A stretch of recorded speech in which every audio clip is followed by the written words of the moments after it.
নমস্কার বন্ধুরা, আজকের এই ভিডিওর মাধ্যমে ভারতীয় সংবিধানের প্রস্তাবনা সম্পর্কে বিস্তারিত আলোচনা করব। Every constitution has its own philosophy, সংবিধান বিশেষজ্ঞ ডিডি বাসু বলেছেন। অর্থাৎ প্রত্যেক সংবিধানের একটা নির্দিষ্ট দর্শন আছে। পৃথিবীর প্রত্যেক দেশ একটি নির্দিষ্ট সংবিধান তথা দেশের সর্বোচ্চ আইন দ্বারা পরিচালিত হয়। প্রত্যেক দেশের সংবিধানে একটা নির্দিষ্ট দর্শন আছে। নির্দিষ্ট কতগুলি আদর্শ ও নীতির ভিত্তিতে সংবিধান গড়ে ওঠে। নির্দিষ্ট কিছু আর্থসামাজিক ও রাজনৈতিক পরিবেশের ভিত্তিতে সংবিধানের সম্পূর্ণ কাঠামো তৈরি হয়। একে বলা হয় সংবিধানের দার্শনিক ভিত্তি। ভারতীয় সংবিধানের প্রস্তাবনায় তার দার্শনিক ভিত্তি লক্ষ্য করা যায়। প্রায় প্রত্যেক দেশের সংবিধানে বর্তমানে এই প্রস্তাবনাটি লক্ষ্য করা যায়। প্রস্তাবনা হলো সংবিধানের কার্যকারী অংশে প্রবেশের মূল চাবিকাঠি। এর দ্বারা সংবিধান রচয়িতাদের ইচ্ছা, সংবিধানের উৎস ও সংবিধানের আইনগত ও নৈতিক দিকগুলি জানতে পারা যায়। প্রস্তাবনা হলো সংবিধানের মুখবন্ধ। যেমন প্রত্যেক পুস্তকের একটা নির্দিষ্ট মুখবন্ধ থাকে, ঠিক একই রকম প্রস্তাবনা হলো সংবিধানের মুখবন্ধ। মুখবন্ধ পড়ে পুস্তকের সম্বন্ধে সার্বিক ধারণা পাওয়া যায়। ঠিক প্রস্তাবনা পড়ে সংবিধান সম্পর্কে একটি সার্বিক ধারণা পাওয়া যায়। তাই প্রস্তাবনা সংবিধানের কার্যকারী অংশের মধ্যে পড়ে না। সংবিধানের কোনো বিষয় সম্পর্কে অস্পষ্ট ধারণা হলে প্রস্তাবনা শুধুমাত্র সে বিষয়টি স্পষ্ট করতে সহযোগিতা করে। সংবিধানের প্রস্তাবনা অনুসারে কখনো আইন তৈরি হয় না। ভারতের সুপ্রিম কোর্ট বেরুবারি সম্পর্কিত আলোচনায় বলেছেন যে সংবিধানের অংশ হিসাবে প্রস্তাবনা গণ্য হতে পারে না। সংবিধানের প্রস্তাবনা ও কার্যকারী অংশের মধ্যে বিরোধ বাঁধলে কার্যকারী অংশই বলবৎ হয়। ভারতের সংবিধানের প্রস্তাবনা সংক্ষিপ্ত ধারণা আমরা জেনে নেব। 1887 সালে রচিত মার্কিন যুক্তরাষ্ট্রের লিখিত সংবিধান সর্বপ্রথম একটি প্রস্তাবনা সংযুক্ত করা হয়। তারপর থেকে বিভিন্ন বিশ্বের বিভিন্ন সংবিধানে এই প্রস্তাবনাটি সংযুক্ত করার প্রবণতা লক্ষ্য করা যায়, যেমন আয়ারল্যান্ড, মায়ানমার, জাপান প্রভৃতি দেশে। সেই অনুসারে ভারতের সংবিধান একটি প্রস্তাবনা যুক্ত করা হয়। ভারতীয় সংবিধানের প্রস্তাবনা সংযুক্ত করেন সম্বন্ধে জানতে চাইলে আমাদের 1946 সালের 13 ডিসেম্বর গণপরিষদে জওহরলাল নেহেরু উত্থাপিত উদ্দেশ্যসমূহ সংক্রান্ত প্রস্তাব সম্পর্কে সংক্ষিপ্ত আলোচনা করতে হয়, যা 1947 সালের 22 জানুয়ারি সংশোধিত আকারে গৃহীত হয়। ফলে জওহরলাল নেহেরুকে ভারতের সংবিধানের প্রস্তাবনার জনক বলা হয়। এই প্রস্তাবে তিনি ভারতকে একটি স্বাধীন সার্বভৌম সাধারণতন্ত্র বলে ঘোষণা করেছেন। এই প্রস্তাবে জনগণকে সর্বপ্রকার ক্ষমতা ও কর্তৃত্বের উৎস বলে ঘোষণা করেছেন। তাছাড়া সামাজিক, অর্থনৈতিক ও রাজনৈতিক ক্ষেত্রে ন্যায় বিচার, মর্যাদা, সুযোগ সুবিধা, আইনের দৃষ্টিতে সাম্য ও আইন কর্তৃক সমভাবে সংরক্ষিত হওয়ার কথা বলা হয়েছে এবং সব নাগরিককে চিন্তা, মতপ্রকাশ, বিশ্বাস, ধর্ম, উপাসনা প্রভৃতি ক্ষেত্রে স্বাধীনতার অধিকার প্রদান করার কথাও প্রস্তাবে বলা হয়েছে। সেই সঙ্গে অনুন্নত ও শোষিত সংখ্যালঘু স্বার্থ রক্ষার জন্য যথেষ্ট পরিমাণ বিশেষ ব্যবস্থা অবলম্বনের কথা বলা হয়েছে। সাধারণতন্ত্রের ভূখণ্ডে সংহতি রক্ষা, বিশ্বশান্তি ও মানবজাতির কল্যাণ সাধন ইত্যাদির উপরও এই প্রস্তাবে যথেষ্ট গুরুত্ব আরোপ করা হয়েছিল। এই প্রস্তাবের আদর্শকে স্বাধীন ভারতের সংবিধানের প্রস্তাবনায় বিশেষভাবে স্থান দেওয়া হয়েছে। প্রস্তাবনার মধ্যেই ভারতীয় সংবিধানের প্রধান প্রধান আদর্শ ও নীতিগুলি উল্লেখ করা আছে, যা পাঠ করলে পাঠক অতি সহজেই সংবিধানের মূল কার্যকারী অংশ সম্পর্কে সাম্যক ধারণা পেয়ে যাবে। এবার আমরা সংবিধানের প্রস্তাবনার গুরুত্ব সম্পর্কে আলোচনা করব। ভারতের সংবিধানের শুরুতে এই প্রস্তাবনাটি আছে। এটি সংবিধানের মুখবন্ধ হিসাবে কাজ করে থাকে। স্বাধীনতা আন্দোলনের সময় থেকে জাতীয়তাবাদী নেতারা সামাজিক, অর্থনৈতিক ও রাজনৈতিক আশা আকাঙ্ক্ষা ব্যক্ত করেছিলেন। তারই প্রতিফলন এই প্রস্তাবনা। মূলত 3টি কারণে ভারতের সংবিধানের শুরুতে এই প্রস্তাবনা যুক্ত করা হয়েছে। 1 নম্বর, সংবিধানের উৎস, আইনগত ভিত্তি ও নৈতিক ভিত্তি সম্পর্কে প্রস্তাবনা ইঙ্গিত দেয়। 2 নম্বর, প্রস্তাবনা সংবিধানের উদ্দেশ্য, নীতিসমূহ ও সংবিধান গ্রহণের তারিখ উল্লেখ করা হয়েছে। 3 নম্বর, প্রস্তাবনায় সংবিধানের কার্যকারী অংশের অস্পষ্ট শব্দ বা বাক্য ব্যাখ্যা করার ক্ষেত্রে সাহায্য করে থাকে। ভারতীয় সংবিধানের প্রস্তাবনায় সর্বকালের উদারনৈতিক গণতান্ত্রিক আদর্শগুলিকে সুন্দরভাবে উল্লেখ করা হয়েছে। সংবিধানের কার্যকরী অংশে যেমন সুন্দর উল্লেখ খুব কমই দেখা যায়। অক্সফোর্ড বিশ্ববিদ্যালয়ের রাষ্ট্রবিজ্ঞানের অধ্যাপক বার্কার এই প্রস্তাবনাকে testament of his old age বলে অভিহিত করেছেন। বিচারপতি হেদায়েতুল্লাহ এর মতে সরকার কোন নীতি অনুসারে কার্যাবলী সম্পাদন করবে সংবিধানের প্রস্তাবনা তা বলা আছে। বিচারপতি রামাস্বামী এর মতে সংবিধানের অবিচ্ছেদ্য অংশ হলো প্রস্তাবনা। ডক্টর ধীরেন্দ্রনাথ সেনের মতে প্রস্তাবনা হলো নিষ্ঠাপূর্ণ সংকল্প। গণপরিষদের সদস্য আল্লাধি কৃষ্ণস্বামী আয়ারের মতে the preamble of our constitutions express what we had thought and dreamt so long. খসড়া কমিটির সদস্য কে এম মুন্সি বলেছেন the preamble is the horoscope of our sovereign democratic republic. এবার আমরা আলোচনা করব প্রস্তাবনা সংবিধানের মূল অংশের অংশভূত কিনা। প্রস্তাবনা ভারতের সংবিধানের মূল অংশের অন্তর্ভুক্ত কিনা এ বিষয়ে অনেক বিতর্ক আছে। তবে বিভিন্ন মামলায় রায়দানের ক্ষেত্রে বিচারপতিরা বিভিন্ন সময় বিভিন্ন বক্তব্য পেশ করেন। 1960 সালে বেরুবাড়ি মামলায় সুপ্রিম কোর্ট স্পষ্ট বলে দেয় ভারতের সংবিধানের প্রস্তাবনা সংবিধানের অংশ নয়, তাই সংবিধানের প্রস্তাবনা সংশোধন করা যাবে না। কিন্তু 1973 সালে কেশবানন্দ ভারতী মামলায় সুপ্রিম কোর্ট রায় দিয়ে বলে ভারতের সংবিধানের প্রস্তাবনা সংবিধানের অংশ। এই মামলায় আরও বলা হয় ভারতীয় সংবিধানের 368 নং ধারা অনুসারে প্রস্তাবনা সংশোধন করা যাবে না। 1995 সালে LIC অফ ইন্ডিয়া মামলায় সুপ্রিম কোর্ট বলে ভারতের সংবিধানের প্রস্তাবনা সংবিধানের অবিচ্ছেদ্য অংশ। তবে যাই হোক, 1976 সালে 42তম সংবিধান সংশোধনের মাধ্যমে ভারতের সংবিধানের প্রস্তাবনা সংশোধন করে 3টি মূল শব্দ যুক্ত করা হয়। এগুলি হলো সমাজতান্ত্রিক, ধর্মনিরপেক্ষ ও জাতীয় সংহতি। এবার আমরা জেনে নেব প্রস্তাবনায় বাংলাতে কি বলা হয়েছে। বলা হয়েছে, আমরা ভারতের জনগণ ভারতকে একটি সার্বভৌম সমাজতান্ত্রিক ধর্মনিরপেক্ষ গণতান্ত্রিক সাধারণতন্ত্র রূপে গড়িয়া তুলিতে সত্য ও নিষ্ঠার সঙ্গে শপথ গ্রহণ করিতেছি এবং উহার সকল নাগরিক যাহাতে সামাজিক, অর্থনৈতিক এবং রাজনৈতিক ন্যায় বিচার, চিন্তার অভিব্যক্তির, বিশ্বাসের, ধর্মের উপাসনা স্বাধীনতা, প্রতিষ্ঠা ও সুযোগের সমতা নিশ্চিতভাবে লাভ করে এবং তাহাদের সকলের মধ্যে ব্যক্তিমর্যাদা ও জাতীয় ঐক্য ও সংহতির আশ্বাসক ভ্রাতৃভাব বর্ধিত হয়, তজ্জন্য সত্যনিষ্ঠার সহিত সংকল্প করিয়া আমরা সংবিধান সভায় অদ্য 26শে নভেম্বর 1949 তারিখে এত দ্বারা এই সংবিধান গ্রহণ করিতেছি, বিধিবদ্ধ করিতেছি এবং আমাদিগকে অর্পণ করিতেছি। ইংরেজিতে কি বলা হয়েছে দেখে নেব। We the people of India having solemnly resolved to constitute India into a sovereign, socialist, secular, democratic republic and to secure to all its citizens justice, social, economic and political, liberty of thought, expression, belief, faith and worship, equality of status and opportunity, and to promote among them all fraternity, assuring the dignity of the individual and the unity and integrity of the nation.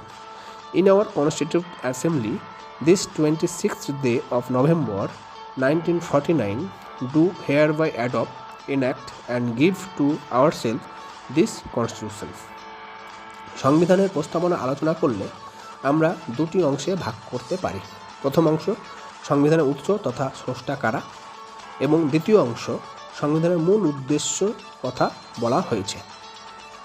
সংবিধানের প্রস্তাবনা শুরু হয়েছে আমরা ভারতের জনগণ শব্দগুলি দ্বারা এবং শেষ হয়েছে আমাদের গণপরিষদে 1949 সালে 26শে নভেম্বর এই সংবিধান গ্রহণ ও লিপিবদ্ধ করিতেছি এবং নিজেদের অর্পণ করিতেছি। এই কথাগুলোর মাধ্যমে সংবিধানের উৎস ও অনুমোদন স্পষ্টভাবে বোঝা যাচ্ছে। এই শব্দগুলি দ্বারা বোঝানো হয়েছে যে সংবিধানের সমস্ত শক্তির উৎস হলো ভারতীয় জনগণ। ভারতের সংবিধান পুরোপুরি বিদেশি শক্তির প্রভাব মুক্ত। ভারতীয় জনগণের হাতে চূড়ান্ত ক্ষমতা প্রদান করা হয়েছে, অর্থাৎ ভারতের রাষ্ট্রের ভারতীয় জনগণ চূড়ান্ত সার্বভৌমত্বের অধিকারী। ভারতের জনগণের প্রতিনিধিমূলক গণপরিষদে সমবেত হয়ে দেশের সর্বোচ্চ মৌলিক আইন হিসাবে সংবিধান রচনা ও গ্রহণ করেছেন। এই অর্থে জনগণই দেশের সংবিধানের মূল রচয়িতা। গণপরিষদে বক্তব্য রাখতে গিয়ে বি.আর. আম্বেদকর বলেছেন, ভারতের সংবিধানের উৎস জনগণ এবং এর কর্তৃত্ব ও সার্বভৌমিকতা জনগণের হাতে রয়েছে। যেহেতু জনগণের সংবিধান গৃহীত হয়েছে, সেহেতু একে মান্য করা প্রতিটি ভারতবাসীর কর্তব্য। অনেকে এই বক্তব্যের সমালোচনা করে বলেছেন, গণপরিষদের সদস্যরা ভারতের নাগরিকদের দ্বারা প্রত্যক্ষভাবে নির্বাচিত হয়নি এবং জনগণের দ্বারা অনুমোদিত হওয়ার জন্য সংবিধানটিকে জনগণের ভোটে বা গণভোটের ব্যবস্থা করা হয়নি। এবার প্রস্তাবনার পরবর্তী অংশগুলি আমরা একে একে নিচে আলোচনা করব। প্রথম হচ্ছে সার্বভৌম, ইংরেজিতে সোভারেনিটি। ভারতের সংবিধানের প্রস্তাবনা অনুসারে ভারতবর্ষ হলো একটি সার্বভৌম রাষ্ট্র। সার্বভৌম বলতে চূড়ান্ত ক্ষমতাকে বোঝানো হয়েছে। এর দুটো দিক আছে, অভ্যন্তরীণ ও বাহ্যিক। অভ্যন্তরীণ সার্বভৌমিকতার অর্থ হলো রাষ্ট্রের ক্ষেত্রের মধ্যে রাষ্ট্রের আইন হলো চরম, চূড়ান্ত ও অবাধ। রাষ্ট্রের ভৌগোলিক সীমার মধ্যে এর ঊর্ধ্বে কেউ যেতে পারে না। সংবিধানের সীমাবদ্ধতার মধ্যে ভারত যে কোনো বিষয়ে আইন প্রণয়ন করতে পারে। এই আইন ভারতের মধ্যে বসবাসকারী প্রতিটি ব্যক্তি, সংস্থা, গোষ্ঠী মেনে নিতে বাধ্য। বাহ্যিক সার্বভৌমিকতা বলতে বোঝায় ভারত রাষ্ট্র সম্পূর্ণভাবে বহিঃশক্তির নিয়ন্ত্রণমুক্ত, অর্থাৎ বাইরের কোনো রাষ্ট্র ভারতবর্ষের আভ্যন্তরীণ বিষয়ে হস্তক্ষেপ করতে পারবে না। ভারতবর্ষ সম্পূর্ণভাবে স্বাধীন ও বৈদেশিক বিষয়ে তার নিজস্ব ইচ্ছা অনুসারে চলার অধিকার আছে। পরবর্তী বিষয় হচ্ছে সমাজতান্ত্রিক, ইংরেজিতে সোশ্যালিস্ট। সমাজতন্ত্র বলতে কী বোঝায় তা নিয়ে আলোচনা করার পূর্বে আমরা একটু আলোচনা করে নিব কিভাবে ভারতের সংবিধানে প্রস্তাবনা সমাজতন্ত্র শব্দটি যুক্ত করা হয়েছে। ভারতের মূল সংবিধানের প্রস্তাবনায় সমাজতন্ত্র শব্দটি ছিল না। 1976 সালে 42তম সংবিধান সংশোধনের মাধ্যমে ভারতের সংবিধানের প্রস্তাবনা সমাজতন্ত্র শব্দটি যুক্ত করা হয়েছে। তবে আগে থেকেই ভারতের সংবিধানের নির্দেশমূলক নীতির মধ্যে ভারতকে সমাজতন্ত্র করে গড়ে তোলার প্রতিশ্রুতি দেওয়া হয়েছিল। এছাড়াও ভারতের জাতীয় কংগ্রেস 1955 সালের আবাদী অধিবেশনে একটি সংকল্পপত্রে বলে ভারতকে একটি সমাজতান্ত্রিক দেশরূপে পরিণত করতে হবে। ভারতের সংবিধানের যে সমাজতন্ত্র শব্দটি ব্যবহার করা হয়েছে সেটি পুরোপুরি কমিউনিজমের ধারণা প্রকাশ করে না। ভারতের সমাজতন্ত্র হলো গণতান্ত্রিক সমাজতন্ত্র। গণতান্ত্রিক সমাজতন্ত্র বলতে বোঝায় ভারতের একটি মিশ্র অর্থনীতির ব্যবস্থা থাকবে, যেখানে সরকারি ও বেসরকারি ব্যবস্থা সহযোগে অবস্থান করবে। ভারতের সুপ্রিম কোর্ট বলেছেন, democratic socialism's aim to end poverty, ignorance, disease and inequality of opportunity. Indian socialism is a blend of Marxism and Gandhianism, learning lively towards Gandhian socialism. পরবর্তী বিষয় হচ্ছে ধর্মনিরপেক্ষ, ইংরেজিতে সেকুলারিজম। ধর্মনিরপেক্ষ শব্দটির অর্থ হলো কোনো ধর্মের পক্ষ নয়, অর্থাৎ সমস্ত ধর্মের সাথে সম্পর্কহীনতা। ধর্মনিরপেক্ষতাবাদ বলতে বোঝায় রাষ্ট্র আর ধর্মের পৃথক রূপে প্রকাশ করা, কিন্তু নির্দিষ্ট প্রথা ও প্রতিষ্ঠানকে ধর্ম বা ধর্মীয় রীতিনীতির বাইরে থেকে পরিচালনা করাকে বোঝানো হয়। এক অর্থে ধর্মনিরপেক্ষতা ধর্মীয় স্বাধীনতাকে প্রকাশ করে। ধর্মনিরপেক্ষ বলতে মূলত বোঝানো হয় যে রাষ্ট্র কোনো ধর্মকেই পক্ষপাত করে না। এই মতবাদ অনুযায়ী সরকার কোনোরূপ ধর্মীয় হস্তক্ষেপ করবে না, কোনো ধর্মীয় বিশ্বাসে বিশ্বাসী হবে না এবং কোনো ধর্মকে কোনো প্রকার অতিরিক্ত সুবিধা প্রদান করবে না। ধর্মনিরপেক্ষতাবাদ সেই বিশ্বাসকে ধারণ করে যাতে বলা হয় মানুষের কর্মকাণ্ড ও সিদ্ধান্তগুলো, বিশেষত রাজনৈতিক সিদ্ধান্তগুলো, তথ্য ও প্রমাণের উপর নির্ভরশীল করবে, কোনো ধর্মীয় বিশ্বাসের উপরে নয়। অর্থাৎ বলা হয় ধর্ম যার যার, রাষ্ট্র সবার। ভারতের সংবিধানে 1976 সালে 42তম সংবিধান সংশোধনের মাধ্যমে সেকুলার শব্দটি যুক্ত করা হয়। তবে ভারতের মূল সংবিধানে 25 থেকে 28 নং ধারায় ধর্মনিরপেক্ষতার বর্ণনা দেওয়া হয়েছে, যেখানে ভারতের নাগরিককে মৌলিক অধিকার হিসাবে ধর্মীয় স্বাধীনতার অধিকার দেওয়া হয়েছে। ভারতের সংবিধান অনুসারে ভারতবর্ষে অবস্থানকারী সমস্ত ধর্মের মর্যাদা সমান, একথা বলা হয়েছে। পরবর্তী বিষয় হচ্ছে গণতান্ত্রিক, ইংরেজিতে ডেমোক্রেটিক। সহজ ভাষায় গণতন্ত্র বুঝতে গেলে আব্রাহাম লিঙ্কনের সেই উক্তিটির উল্লেখ করতে হয়। গণতন্ত্র বলতে বোঝায় জনগণের দ্বারা গঠিত, জনগণের জন্য, জনগণের সরকার। ইংরেজিতে বলছে government by the people, for the people, of the people.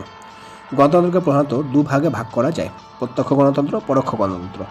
প্রত্যক্ষ গণতন্ত্র বলতে বোঝায় জনগণ হলো চরম ক্ষমতার অধিকারী, যেখানে 4 ধরনের ব্যবস্থা আছে: রেফারেন্ডাম, ইনিশিয়েটিভ, রিকল, প্লেবিসাইট। যেমন সুইজারল্যান্ডে এই সমস্ত ব্যবস্থা আমরা লক্ষ্য করে থাকি। পরোক্ষ গণতন্ত্র বলতে বোঝায় জনগণ পরোক্ষভাবে রাজনৈতিক ক্ষমতার অধিকারী, যেখানে জনগণের দ্বারা নির্বাচিত প্রতিনিধিদের দ্বারা ক্ষমতা প্রয়োগ করা হয়, যেমন ব্রিটেন, ভারতবর্ষ ইত্যাদি।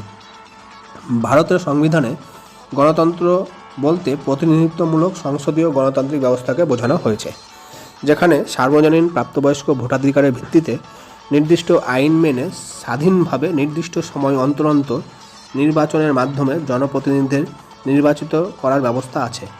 এই জনপ্রতিনিধিরাই ভারতের জনগণের প্রতিনিধি হিসাবে শাসন ব্যবস্থা পরিচালনা করেন।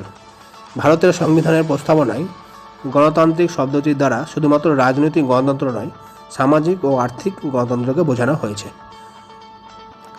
পরবর্তী বিষয় হচ্ছে প্রজাতন্ত্র, ইংরেজিতে রিপাবলিক। প্রজাতন্ত্র হলো এমন একটি সরকার ব্যবস্থা যেখানে দেশের সর্বোচ্চ ক্ষমতা ভোগ করে জনগণ বা জনগণের দ্বারা নির্বাচিত প্রতিনিধিরা। কোনো রাজা বা রানী বংশানুক্রমিকভাবে এই জাতীয় সরকার ব্যবস্থায় সরকারের প্রধান পদটি পেতে পারে না। ইংরেজি ভাষায় প্রজাতন্ত্র শব্দের অর্থ হলো রিপাবলিক। ল্যাটিন শব্দ রেস পাবলিকা শব্দটি থেকে এসেছে এই শব্দ রিপাবলিক, যার আক্ষরিক অর্থ হলো জনগণ সংক্রান্ত একটি বিষয়। ভারতবর্ষে গণতান্ত্রিক প্রজাতন্ত্র গ্রহণের কথা বলা হয়েছে। গণতন্ত্রকে প্রধানত দুভাগে ভাগ করা হয়: রাজতান্ত্রিক গণতন্ত্র ও প্রজাতান্ত্রিক গণতন্ত্র। রাজতান্ত্রিক গণতন্ত্রের প্রধান হলে রাজা বা রানী। তিনি এই ক্ষমতা বংশানুক্রমিকভাবে ভোগ করে থাকেন, যেমন ব্রিটেনের শাসন ব্যবস্থা। অন্যদিকে গণতান্ত্রিক প্রজাতন্ত্র বলতে বোঝায় জনগণের দ্বারা প্রত্যক্ষ বা পরোক্ষভাবে নির্দিষ্ট সময়ের জন্য নির্বাচিত ব্যক্তি দেশের প্রধান হিসাবে রাজনৈতিক ক্ষমতা ভোগ করে থাকে, যেমন আমেরিকার শাসন ব্যবস্থা। ভারতের সংবিধানের প্রস্তাবনা প্রজাতন্ত্র শব্দটি দ্বারা বোঝানো হয়েছে যে ভারতবর্ষের জনগণের দ্বারা নির্বাচিত রাষ্ট্রপ্রধানের হাতে সমস্ত ক্ষমতা ন্যস্ত থাকবে। এছাড়াও প্রজাতন্ত্র বলতে আরও 2 বিষয়কে বোঝানো হয়, যেমন প্রজাতন্ত্রের রাজনৈতিক ক্ষমতা কোনো একজন ব্যক্তি বা ওপরে ন্যস্ত থাকে না, এটি জনগণের ওপর ন্যস্ত থাকে। দ্বিতীয়ত, বিভিন্ন সরকারি দপ্তরে সমস্ত জনগণের জন্য কোনো রকম বৈষম্য ছাড়াই অবাধ প্রবেশাধিকার থাকবে। বর্তমানে ভারতীয় প্রজাতন্ত্রের কতগুলি সাধারণ বৈশিষ্ট্য লক্ষ্য করা যায়।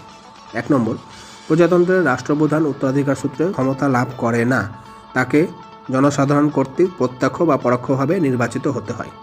দ্বিতীয়ত, ভারতবর্ষের শাসন ব্যবস্থায় জনগণই সব ক্ষমতার উৎস। তৃতীয়ত, জনসাধারণের কল্যাণ সাধনই ভারতীয় প্রজাতন্ত্রের সরকারের প্রাথমিক কর্তব্য বলে বিবেচিত হয়। চতুর্থত, ভারতের শাসন ব্যবস্থায় সাংবিধানিক প্রধান রাষ্ট্রপতি নির্দিষ্ট সময়ান্তর জনগণের দ্বারা পরোক্ষভাবে নির্বাচিত হন। পঞ্চমত, ভারতের রাষ্ট্রপতি যদি সংবিধান বিরোধী কোনো কাজ করেন তাহলে ভারতের জনগণ তাকে ইমপিচমেন্ট পদ্ধতির মাধ্যমে পদচ্যুত করতে পারে। পরবর্তী বিষয় হচ্ছে ন্যায় বিচার, ইংরেজিতে জাস্টিস। সাধারণভাবে ন্যায় বিচার বলতে বোঝায় ন্যায়পরায়ণতা বা ন্যায্যতাকে। এই হলো যুক্তিসঙ্গত, যথাযথ বা ঔচিত্য, যা ভুল, অন্যায়, অসঙ্গত। ন্যায় বিচার হলো তার বিপরীত। ন্যায়, নির্ভুল, যুক্তিসঙ্গত প্রভৃতি ধারণার সঙ্গে সততা ও নৈতিকতা সংযুক্ত। স্বভাবতই ন্যায় হলো মূলত একটি নৈতিক ধারণা। ন্যায় ধারণার মধ্যে আদর্শবোধ ও বিশুদ্ধতা বর্তমান। ন্যায় হলো চরম সত্য, বিশুদ্ধতা ও পরিপূর্ণতার প্রতীক। ইংরেজি জাস্টিস শব্দটির উৎপত্তি ল্যাটিন শব্দ জাস থেকে। অধ্যাপক বার্কার এক্ষেত্রে জাস, জাস্টাস, জাস্টিসিয়া এই 3টি শব্দের উল্লেখ করেছেন।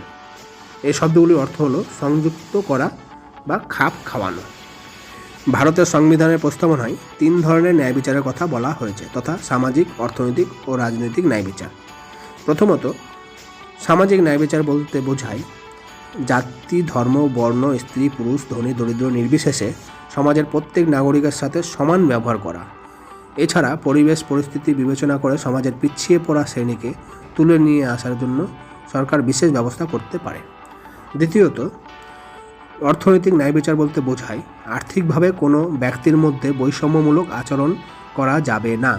অর্থনীতির ক্ষেত্রে বৈষম্য দূরীকরণ, সর্বসাধারণের কল্যাণের দিকে দৃষ্টি রেখে প্রাকৃতিক সম্পদের নিয়ন্ত্রণ ও বন্টন, নাগরিকদের কর্ম ও শিক্ষার ব্যবস্থা গ্রহণ, স্ত্রী পুরুষ নির্বিশেষে সমান কাজের জন্য সমান মজুরি প্রদান, শিল্প পরিচালনায় শ্রমিকদের অংশগ্রহণ প্রভৃতি বিষয়ে ব্যবস্থা গ্রহণ করার কথা বলা হয়েছে। তৃতীয়ত, রাজনৈতিক ন্যায় বিচার বলতে বোঝায় রাজনৈতিক ক্ষেত্রে ন্যায় বিচার প্রতিষ্ঠার জন্য জাতি, ধর্ম, বর্ণ, স্ত্রী পুরুষ নির্বিশেষে সমস্ত প্রাপ্তবয়স্ক ও সুস্থ মস্তিষ্ক ভারতীয় নাগরিককে সমান ভোটাধিকার প্রদান করা হয়েছে। এছাড়াও তপশিলি জাতি ও উপজাতিদের অংশগ্রহণ সহজ করার জন্য পরিবেশ পরিস্থিতিকে মাথায় রেখে কিছু কিছু ক্ষেত্রে রাজনৈতিক সংস্করণের ব্যবস্থা করা হয়েছে। ভারতীয় সংবিধানে এই ধারণাটি 1917 সালের রুশ বিপ্লবের আদর্শ থেকে গ্রহণ করা হয়েছে। পরের বিষয় হচ্ছে স্বাধীনতা, ইংরেজিতে লিবার্টি। স্বাধীনতা শব্দটির প্রতিশব্দ লিবার্টি। লিবার্টি শব্দটি ল্যাটিন শব্দ লিভার থেকে এসেছে, যার অর্থ ফ্রি বা স্বাধীন। ইচ্ছা অনুযায়ী কিছু করা বা বলার ক্ষমতাকে স্বাধীনতা বলা হয়। মন মতো কোনো কিছু করা বা না করার অধিকারকে বোঝায়। এই দৃষ্টিকোণ থেকে অধীনতামুক্ত অবস্থায় স্বাধীনতা, তবে কর্তৃত্ব ও নিয়ন্ত্রণহীন স্বাধীনতা অরাজকতা ও উচ্ছৃঙ্খলতার নামান্তর। হারবার্ট স্পেন্সার বলেন, every man is free to do whatever he wills, provide he infringes not the equal freedom of any other man. অর্থাৎ স্বাধীনতা বলতে খুশিমতো কাজ করাকে বোঝায়, যদি উক্ত কাজ দ্বারা অন্যের অনুরূপ স্বাধীনতা উপভোগে বাধা সৃষ্টি না হয়।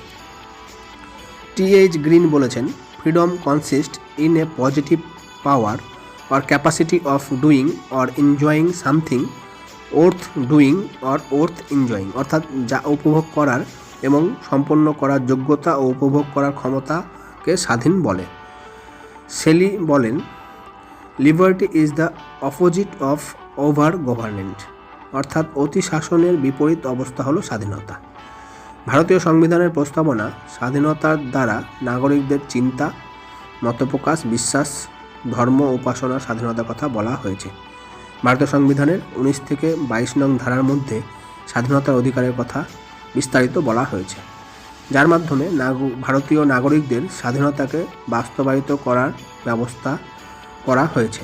তবে বিভিন্ন সময় অর্ডিন্যান্স জারি করে বা জাতীয় জরুরি অবস্থা জারি করে সমকালীন মানুষের এই স্বাধীনতার অধিকারকে খর্ব করা হয়েছে। যেমন 1975 সালে জরুরি অবস্থা জারি করে তৎকালীন কেন্দ্রীয় সরকার কার্যত নাগরিকদের সর্বপ্রকার রাজনৈতিক অধিকার ও স্বাধীনতা খর্ব করেছিলেন। পরবর্তী হচ্ছে সাম্য, ইংরেজিতে ইকুয়ালিটি। সাধারণত সাম্য বলতে সকলের সমান সুযোগ সুবিধার কথা বলা হয়ে থাকে। সাম্য হচ্ছে সামাজিক বিকাশের চালিকা শক্তি, স্বাধীনতা ও অধিকারের গ্যারেন্টি। বর্তমান গণতান্ত্রিক প্রেক্ষাপটে একটি গুরুত্বপূর্ণ বিষয়ে পরিণত হয়েছে। প্রাচীন গ্রিক দার্শনিক ও আধুনিক দার্শনিকদের সাম্যর উপর গুরুত্ব আরোপ আমরা লক্ষ্য করি। রাষ্ট্রবিজ্ঞানের ভাষায় সকলের ব্যক্তিত্বের পরিপূর্ণ বিকাশ সাধনের জন্য উপযুক্ত সুযোগ সুবিধার ব্যবস্থা করা সাম্য। সাম্য সম্পর্কে বিভিন্ন রাষ্ট্রবিজ্ঞানী বিভিন্ন মত রেখেছেন। অধ্যাপক বার্কারের মতে, সাম্য বললে ব্যক্তিত্ব বিকাশের ক্ষেত্রে সকলের সমান সুযোগের সুবিধার সমতাকে বোঝায়, কিন্তু এর ফলে প্রত্যেক ব্যক্তির সমানভাবে বিকশিত হবে এবং প্রত্যেকে এই রকম গুণগত যোগ্যতা অর্জন করবে তা বোঝায় না। অধ্যাপক হর্ডার লেস্কি সাম্যকে 3টি ভিন্ন অর্থে প্রকাশ করেছেন। প্রথমত, সাম্যের অর্থ হচ্ছে বিশেষ সুযোগ সুবিধা অপসারণ। দ্বিতীয়ত, সাম্যের অর্থ হচ্ছে যোগ্যতা অনুসারে সকল নাগরিকের জন্য যথেষ্ট সুযোগ সুবিধার সৃষ্টি। তৃতীয়ত, সাম্য হচ্ছে এমন কতিপয় সুযোগ যেগুলি ছাড়া মানুষের জীবন অর্থহীন, সেগুলি নির্বিচারে মেটানোর ব্যবস্থা করা। ভিআই লেনিনের মতে, equality is the opportunity, there are no real actual equality until all possibility of exploitation of one class by another has been totally destroyed. J C. জোহারির মতানুসারে, equality implies equal conditions guaranteed to each for making the best of himself. Dictionary of Social Sciences ভাষায়, the concept of equality refers sometimes to certain opportunities which men are held to have in common, but more often to certain treatment which men either receive or ought to be received. ভারতের সংবিধানের প্রস্তাবনা 3 ধরনের সাম্যের কথা বলা হয়েছে: নাগরিক সাম্য, রাজনৈতিক সাম্য, অর্থনৈতিক সাম্য। ভারতীয় সংবিধানের 14 থেকে 18 নং ধারার মধ্যে সাম্যের বিষয়ে বিস্তারিত আলোচনা করা হয়েছে। ভারতীয় সংবিধান অনুসারে জাতি, ধর্ম, বর্ণ, স্ত্রী পুরুষ নির্বিশেষে সকলের সাথে সমান ব্যবহার করা হবে। স্ত্রী পুরুষ নির্বিশেষে সম কাজে সকলে সমান বেতন পাবে। পরবর্তী বিষয় হচ্ছে ভ্রাতৃত্ববোধ, ইংরেজিতে ফ্র্যাটার্নিটি। ভারতের সংবিধানের প্রস্তাবনা ভ্রাতৃত্ববোধের কথা উল্লেখ আছে। ভারতবর্ষের মতো বিশাল দেশে বিভিন্ন জাতি, ধর্ম, বর্ণ মানুষের বসবাস, তাদের ভাষা, সংস্কৃতি, চালচলন, আচার আচরণ, পোশাক পরিচ্ছদের মধ্যে বিভিন্নতা লক্ষ্য করা যায়। এদের মধ্যে ভ্রাতৃত্ববোধ প্রতিষ্ঠা করতে না পারলে ঐক্য ও জাতীয় সংহতি বজায় রাখা কঠিন। সেই কারণে 1976 সালে 42তম সংবিধান সংশোধনের মাধ্যমে এই শব্দটি ভারতীয় সংবিধানের প্রস্তাবনায় যুক্ত করা হয়েছে। জাতীয় সংহতি রক্ষার উদ্দেশ্যে ভারতে এক নাগরিকত্ব ব্যবস্থা যেমন বর্তমানে রয়েছে, তেমনি আবার সংবিধানের 3য় অধ্যায়ে ধর্ম, বর্ণ, জাতি, স্ত্রী পুরুষ নির্বিশেষে বৈষম্যমূলক আচরণ নিষিদ্ধ করার ফলে সব নাগরিক সমভাবে মৌলিক অধিকার ভোগ করতে পারে। প্রাচীন ভারতের অন্যতম প্রধান আদর্শ ছিল বসুধৈব কুটুম্বকম, অর্থাৎ সমগ্র বিশ্বের মানুষ নিজের আত্মীয়। আর এই আদর্শকে বাস্তবায়িত করার জন্যই ভারতীয় সংবিধানের প্রস্তাবনায় ভ্রাতৃত্ববোধ শব্দটি যুক্ত করা হয়েছে। ভারতীয় সংবিধানের প্রস্তাবনা কি সংশোধনযোগ্য? এ বিষয়ে অনেক প্রশ্ন উঠেছে। ভারতীয় সংবিধানের প্রস্তাবনা 368 নং ধারা অনুসারে সংশোধনযোগ্য কি না এ বিষয়ে মতবিরোধ উঠেছে। এমনকি সুপ্রিম কোর্ট বিভিন্ন সময় বিভিন্ন রায় দিয়েছে। এর ফলে বিতর্ক আরও বেড়ে গিয়েছে। 1973 সালে কেশবানন্দ ভারতী বনাম কেরল রাজ্য মামলায় এই প্রশ্নটি সর্বপ্রথম উঠে আসে। এ সময় রায় দানের ক্ষেত্রে বিচারপতি বলেন, যেহেতু প্রস্তাবনায় ভারতীয় সংবিধানের প্রাথমিক উপাদানগুলি বা মৌলিক বৈশিষ্ট্যগুলি লিপিবদ্ধ করা আছে, সেহেতু সংবিধান সংশোধনের মাধ্যমে সেগুলির ক্ষতিসাধন বা ধ্বংস করা যায় না। তাছাড়া প্রস্তাবনা যেহেতু সংবিধানের অংশ নয়, সেহেতু 368 নং ধারার মাধ্যমে তা সংশোধনযোগ্য বলে বিবেচিত হতে পারে না, কারণ এই ধারাটি কেবলমাত্র সংবিধান সংশোধনের সাথে যুক্ত, প্রস্তাবনা সংশোধনের সাথে যুক্ত নয়। 1960 সালে বেরুবাড়ি মামলায় সুপ্রিম কোর্ট একই রায় প্রদান করেন। তবে যাই হোক, 1976 সালে 42তম সংশোধনের মাধ্যমে ভারতীয় পার্লামেন্ট তার ক্ষমতা প্রয়োগ করে প্রস্তাবনাকে সংশোধন করেছেন। এই সংশোধনের মাধ্যমে প্রস্তাবনায় সমাজতান্ত্রিক, ধর্মনিরপেক্ষ ও জাতীয় সংহতি শব্দগুলি যুক্ত করা হয়েছে। এই ভিডিওর মাধ্যমে আমি প্রস্তাবনা সংক্রান্ত সমস্ত বিষয় তুলে ধরার চেষ্টা করলাম। যদিও কোনো বিষয় বাদ পড়ে থাকে তোমরা কমেন্টের মধ্যে জানাও, আগামী ভিডিওতে আমি সেগুলো সম্পূর্ণ করার চেষ্টা করব। ভিডিওটি ভালো লাগলে চ্যানেলটি সাবস্ক্রাইব করে দাও এবং বন্ধুদের সহযোগিতার জন্য শেয়ার করে দাও। ধন্যবাদ।